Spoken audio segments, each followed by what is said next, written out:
Excel PU college ಗುರುವಾಯಿನಕೆರೆ, ಕರ್ನಾಟಕದ number 1 PU college. Admissions open now.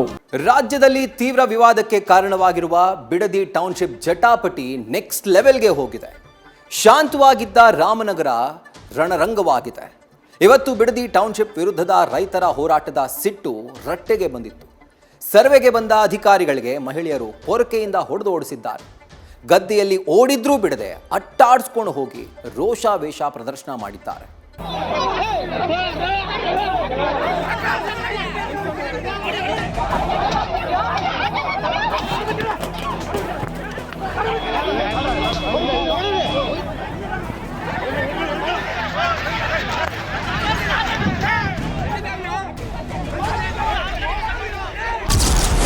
Scene number 1. ಸರ್ವೆಗೆ ಬಂದ ಅಧಿಕಾರಿಗಳನ್ನ ಅಟ್ಟಾಡಿಸಿ ಹೊಡೆದ ಮಹಿಳೆಯರು.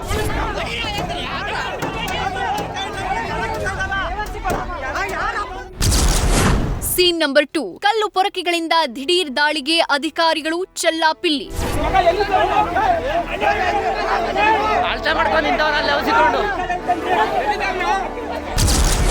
Scene number 3. ಮಹಿಳಾ ಅಧಿಕಾರಿಗಳನ್ನು ಬಿಡದೆ ಪೊರಕೆ ಸೇವೆ.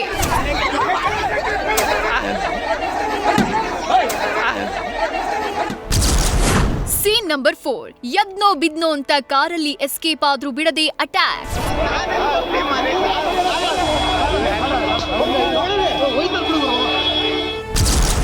Scene number 5. 7-8 ಸಿಬ್ಬಂದಿಗೂ ಜಗ್ಗದೆ ಏಕಾಕಿ ಮಹಿಳೆ ರೋಷಾವೇಶ.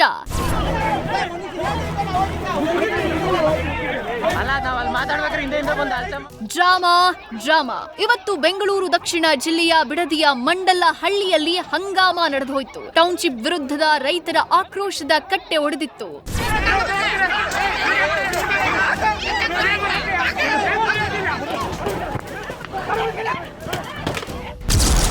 ಬಿಡದಿ ಟೌನ್ಶಿಪ್ ವಿರುದ್ಧ ತಾರಕಕ್ಕೇರಿದ ರೈತರ ಕಿಚ್ಚು. ರೈತರ ಭೂಮಿಗಾಗಿ ರಣರಂಗವಾದ ರಾಮನಗರ.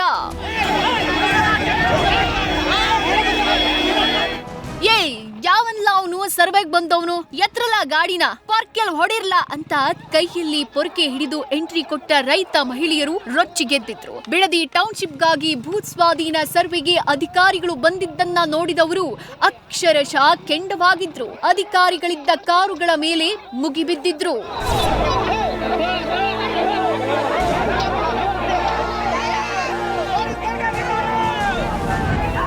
ಮೊದಲು ಟೌನ್ಶಿಪ್ ವಿರೋಧಿಸಿ ಮಂಡಲಹಳ್ಳಿಯಲ್ಲಿ ರೈತರು ರಸ್ತೆ ತಡೆದು ಶಾಂತವಾಗಿ ಪ್ರತಿಭಟನೆ ನಡೆಸ್ತಾ ಇದ್ರು. ಸರ್ವೆಗೆ ಯಾರಾದ್ರೂ ಬಂದ್ರೆ ಸುಮ್ನಿರಲ್ಲ ಅಂತ ಎಚ್ಚರಿಕೆ ಕೂಡ ಕೊಟ್ಟಿದ್ರು. ಇದ್ಯಾವುದನ್ನು ಕಿವಿಗೆ ಹಾಕೊಳ್ದೆ ಜೆಎಂಸಿ ಸರ್ವೆಗೆ ಬಂದ ಅಧಿಕಾರಿಗಳ ಕಾರಿಗೆ ಮುತ್ತಿಗೆ ಹಾಕಿದ್ರು. ನೋಡ್ತಾ ರೈತ ಮಹಿಳೆಯರಂತೂ ಚಂಡಿ ಚಾಮುಂಡಿಯರಾದ್ರು. ಶುರುವಾಗಿತ್ತು ನೋಡಿ ಪೊರಕೆ ಪೂಜೆ. ಪುರುಷ ಮಹಿಳಾ ಅಧಿಕಾರಿಗಳು ಅಂತಾನು ನೋಡದೆ ಸಿಕ್ಕ ಅಧಿಕಾರಿಗಳಿಗೆ ಪೊರಕೆಗಳಿಂದ ಬಾರಿಸಿದ್ರು. ಈ ವೇಳೆ ಗದ್ದೆಯಲ್ಲಿ ಯದ್ನೋ ಬಿದ್ನೋ ಅಂತ ಅಧಿಕಾರಿಗಳು ಓಡಿದ್ರೂ ಬಿಡದೆ ಅಟ್ಟಾಡಿಸಿದ್ದಾರೆ.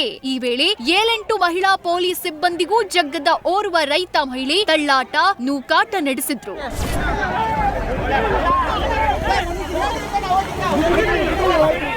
ಇನ್ನು ರೈತರ ಪೊರಕೆ ದಾಳಿಗೆ ಬೆಚ್ಚಿದ ಅಧಿಕಾರಿಗಳು ಕಾರ್ನೊಳಗೆ ಲಾಕ್ ಮಾಡಿಕೊಂಡು ಬಚಾವಾದ್ರು. ಆದ್ರೂ ಬಿಡದ ಪ್ರತಿಭಟನಾಕಾರರು ಯಾರ್ ನಿಮ್ಮನ್ನಿಲ್ಲಿ ಬರೋಕ್ ಹೇಳಿದ್ದು, ಇನ್ನೊಂದ್ಸಲ ಬಂದ್ರೆ ಹೆಣವಾಗಿ ಹೋಗ್ತೀರಾ ಅಂತ ಎಚ್ಚರಿಕೆ ಕೊಟ್ರು.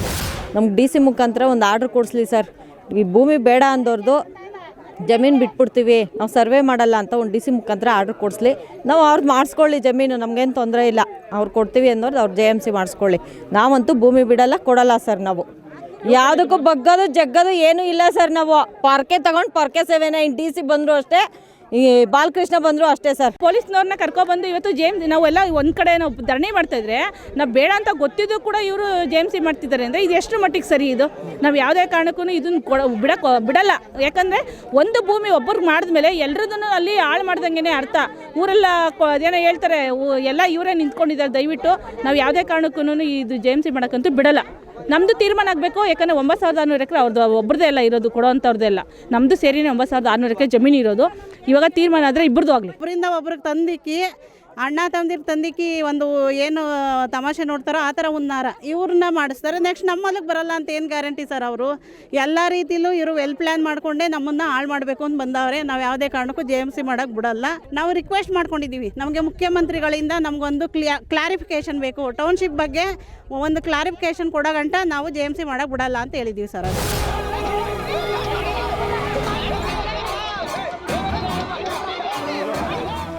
ಇನ್ನು ಈ ಬಗ್ಗೆ ಸರ್ಕಾರದ ವಿರುದ್ಧ ಕೇಂದ್ರ ಸಚಿವ HDK ವಾಗ್ದಾಳಿ ನಡೆಸಿದ್ದಾರೆ. ರೈತರು ಶಾಂತಯುತವಾಗಿ ಪ್ರತಿಭಟನೆ ನಡೆಸಿ ನಿಮ್ಮ ಪರವಾಗಿ ನಾವಿದ್ದೀವಿ ಅಂತ ಹೇಳಿದ್ರು. ಅಲ್ಲದೆ ಪೊಲೀಸರಿಗೂ ಖಡಕ್ ಎಚ್ಚರಿಕೆ ಕೊಟ್ಟರು.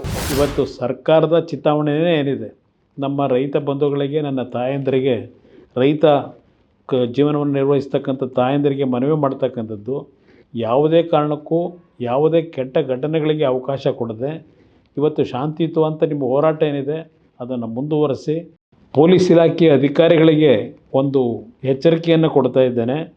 ತಾವು ಶಾಂತಿಯುತವಾಗಿ ಹೋರಾಟ ಮಾಡ್ತಾ ಇರತಕ್ಕಂಥ ಒಂದು ರೈತರ ಹೋರಾಟಕ್ಕೆ ಇವತ್ತು ಸರ್ಕಾರ ಅವರ ವಿರುದ್ಧ ದೌರ್ಜನ್ಯವನ್ನು ಎಸಗತಕ್ಕಂಥದ್ದು, ತಮ್ಮಗಳನ್ನು ದುರುಪಯೋಗಪಡಿಸ್ಕೊಳ್ತಕ್ಕಂಥದ್ದೇನಿದೆ, ಇದಕ್ಕೆ ಯಾವುದೇ ಕಾರಣಕ್ಕೂ ತಾವು ಸರ್ಕಾರದ ಸೂಚನೆಗಳೇನಿದೆ ಹೆದರಿ ರೈತ ವಿರೋಧಿ ನೀತಿಗಳನ್ನು ಮಾಡಿದ್ರೆ ಆ ಒಂದು ಈ ಸರ್ಕಾರದ ಕೆಟ್ಟ ನಡವಳಿಕೆಯ ಪಾಲು ನಿಮಗೂ ಇವತ್ತು ಹಂಚ್ಕೊಳ್ತಕ್ಕಂಥ ದಿನಗಳು ಬರುತ್ತೆ.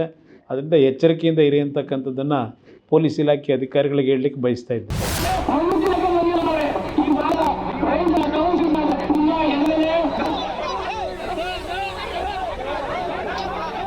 ಇನ್ನು ಶಾಸಕ ಬಾಲಕೃಷ್ಣ ಹಾಗೂ DC ವಿರುದ್ಧವೂ ರೈತ ಮಹಿಳೆಯರು ತಮ್ಮ ಆಕ್ರೋಶ ವ್ಯಕ್ತಪಡಿಸಿದ್ರು. ಇನ್ನೊಂದ್ಸಲ ಬಂದ್ರೆ ಆಗೋದೇ ಬೇರೆ ಅಂತ ಎಚ್ಚರಿಸಿದ್ರು. ಇನ್ನು ಗಲಾಟೆ ವಿಕೋಪಕ್ಕೆ ತೆರಳ್ತಾ ಇದ್ದಂತೆ ಬೆಂಗಳೂರು ದಕ್ಷಿಣ SP ಶ್ರೀನಿವಾಸ್ ಗೌಡ ಸ್ಥಳಕ್ಕೆ ಭೇಟಿ ಕೊಟ್ಟರು. ಅಧಿಕಾರಿಗಳ ಕರ್ತವ್ಯಕ್ಕೆ ಅಡ್ಡಿ ಮಾಡಬೇಡಿ, ಅಧಿಕಾರಿಗಳ ಮೇಲೆ ಹಲ್ಲೆ ಮಾಡಿದ್ರೆ ನಾವು ಸುಮ್ಮನೆ ನೋಡ್ತಾ ಕೂರಲ್ಲ, ಕಾನೂನು ಕೈಗೆತ್ತಿಕೊಳ್ಳೋ ಕೆಲಸ ಮಾಡಬೇಡಿ ಅಂತ ಮನವಿ ಮಾಡಿದ್ರು. ಇದಕ್ಕೆ ಗರಂ ಆದ ರೈತರು, ನಮ್ಮ ಅನುಮತಿ ಇಲ್ಲದೆ ನಮ್ಮ ಭೂಮಿ ಸರ್ವೆ ಹೇಗ್ ಮಾಡ್ತೀರಾ? ಪೊಲೀಸರು ರೈತರ ಮೇಲೆ ದಬ್ಬಾಳಿಕೆ ಮಾಡಿದ್ರೆ ಸುಮ್ಮನಿರಲ್ಲ ಅಂತ ಕಿಡಿಕಾರಿತು.